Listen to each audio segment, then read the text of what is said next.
Kids, eagles fly alone.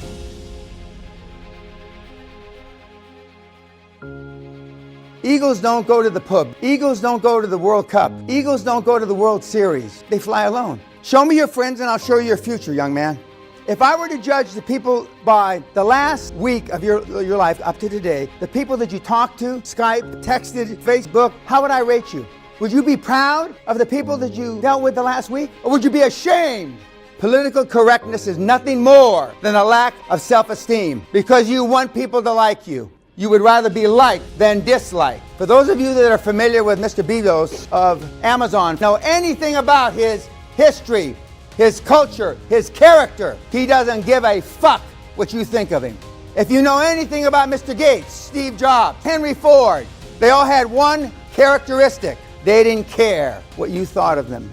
But Bill Gates didn't start saving the world till he made $850 jillion. None of those guys didn't give a shit about the world until they made $852 jillion. So I tell the kids, go out and make the $852 jillion, then save the fucking world. I know people that have read more than the 700 books. Because you read them because it's your form of procrastination. Because you've been told by somebody that reading is taking action. Because you're so steeped to stay within your comfort zone because you're feared, you're afraid of life. Just like your parents were afraid. You were told, growing up, if you came from a regular household, get good grades, stay out of trouble, go to a decent school, get a decent job, work 25, 30, 35, 40 years, retire, should have enough money, maybe buy a house. That's what the fuck you were told. That was a lie. You were also told probably that you can be anything you want in life. That was even a bigger lie. Why do your parents tell you that shite? Because their parents told them the same shite. Now, for at least 20 to maybe 40 years, it hasn't been true. Many of you have lived bubble-wrapped lives, and your children look up to you, as they should. And what models do they see? Why do they follow in their dad's and mom's footsteps? Why? Because the generation before did the same. And this is the beginning of the end. Can anybody have 10 or 15 or 20 times our IQ at 100? No. Well, then why do people every day achieve 10 or 20 or 50,000 times more than we? If they can't have an IQ 10 or 20 or 30 times more than ours? Because they dream bigger than we. They dream bigger. Why don't you dream bigger? We don't dream bigger because we've seen our parents fail. We've seen our grandparents fail. We hear about failures. But I never get tired of dragging you across the goal line. Because I know what you're capable of.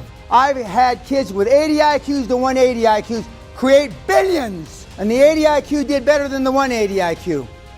It's not what happens to you in life, it's how you handle what happens to you in life that makes a difference. Some of you will think the system is stacked against you. The system is stacked against you if you care what other people think.